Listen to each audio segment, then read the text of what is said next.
Sarah was sitting in her car in the parking lot of her apartment complex, engine off, hands still on the steering wheel. The radio had stopped playing, but she didn't notice. She was staring at her phone, at her bank app, refreshing it like something might change if she did. It didn't. The number stayed the same, smaller than it should have been, smaller than it felt like it deserved to be after how hard she worked. She let out a slow breath and rested her forehead against the wheel. She wasn't reckless. She didn't blow money on vacations or designer bags. She packed lunches most days. She worked overtime when she could. She did what she was told you're supposed to do. So why did it always feel like she was barely holding on? Earlier that day, her boss had said, "Great job this quarter," with a smile that felt hollow, a compliment without relief, praise without security, because compliments don't pay rent.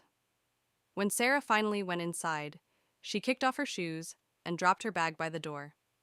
The apartment was quiet, too quiet.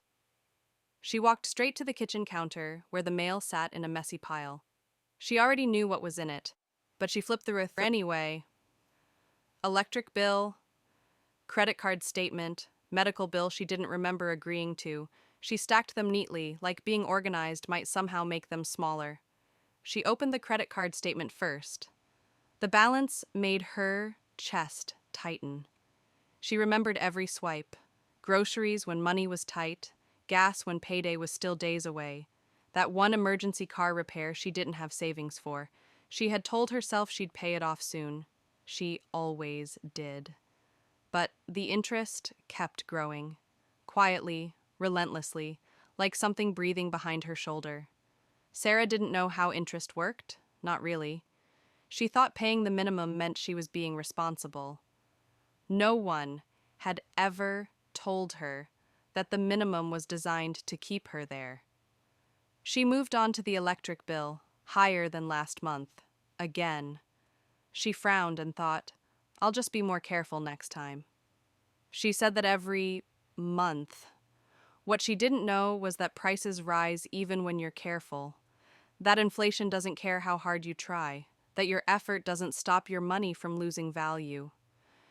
She sat down at the small kitchen table and rubbed her temples. The room felt smaller than usual, the air heavier. Her phone buzzed, a text from her mom. "Did you ever open that retirement account at work?" Sarah stared at the message for a long second. Then she typed back, "Not yet. I don't really understand it." Which was true, and embarrassing, and heavy. She'd nodded through meetings where people talked about matching and percentages like it was another language. She'd told herself she'd learned Latin when she made more, when things felt more stable. Later never came. That night, she lay in bed staring at the ceiling, thinking about time, how it kept moving whether she understood money or not, how every year that passed felt faster than the one before, how she was working just as hard as she did 5 years ago, but somehow felt more tired and less secure. A week later, her car made a sound she'd never heard before. It started as a soft rattle, then a louder one. Then the check engine light came on. Her stomach dropped. At the mechanic's shop, she sat in a plastic chair while a TV played quietly in the corner. The mechanic finally came over with a piece of paper. "It's gonna be about 1,800. Sarah blinked. "I don't have that." He nodded like he'd heard it 1,000 times. "Most people don't." She put it on the credit card. Again.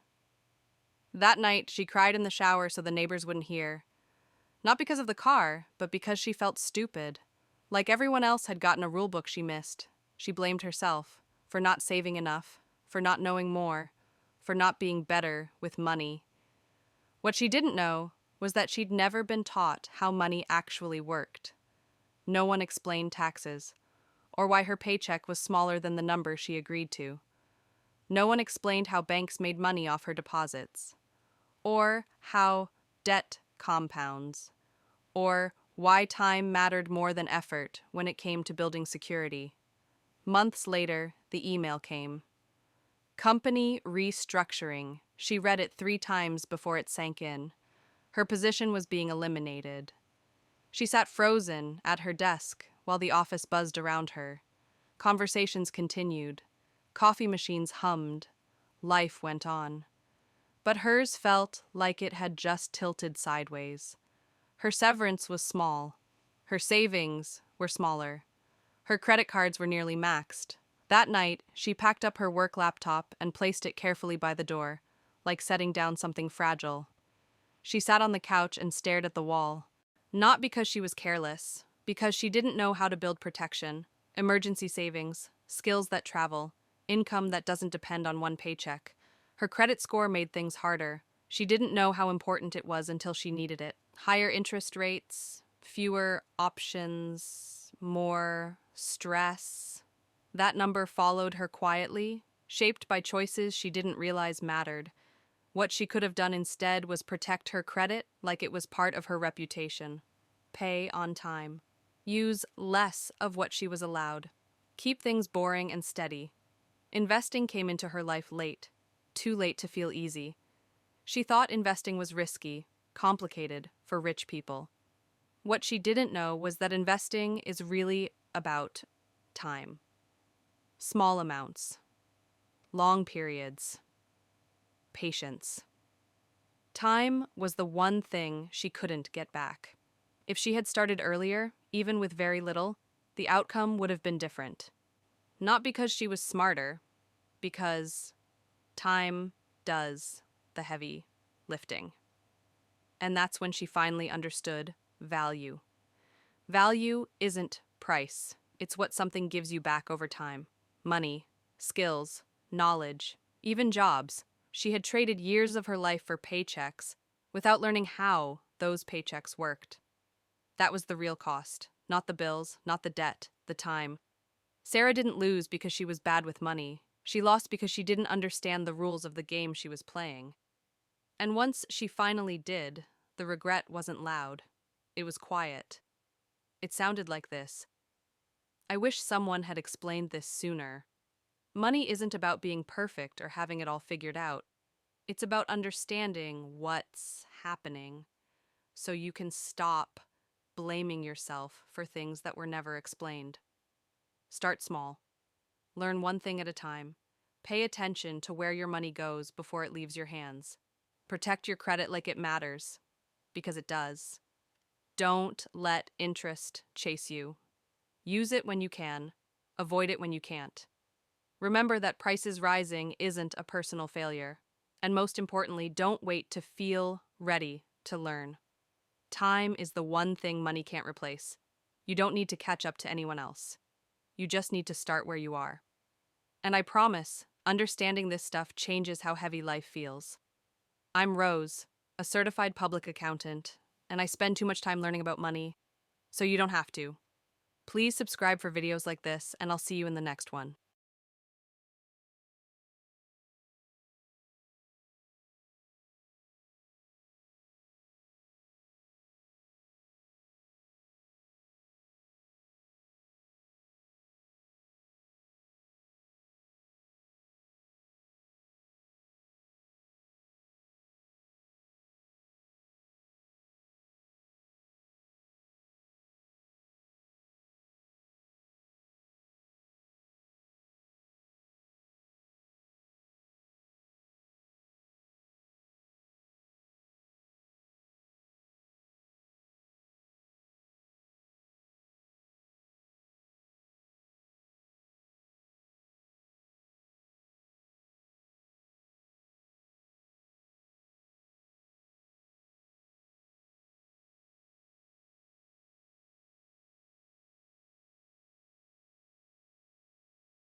Not because she was careless, because she didn't know how to build protection, emergency savings, skills that travel, income that doesn't depend on one paycheck. Her credit score made things harder. She didn't know how important it was until she needed it. Higher interest rates, fewer options, more stress.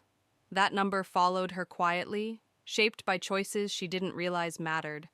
What she could have done instead was protect her credit like it was part of her reputation. Pay on time. Use less of what she was allowed. Keep things boring and steady. Investing came into her life late, too late to feel easy. She thought investing was risky, complicated, for rich people. What she didn't know was that investing is really about time. Small amounts, long periods, patience. Time was the one thing she couldn't get back. If she had started earlier, even with very little, the outcome would have been different. Not because she was smarter, because time does the heavy lifting. And that's when she finally understood value. Value isn't price, it's what something gives you back over time. Money, skills, knowledge, even jobs. She had traded years of her life for paychecks without learning how those paychecks worked.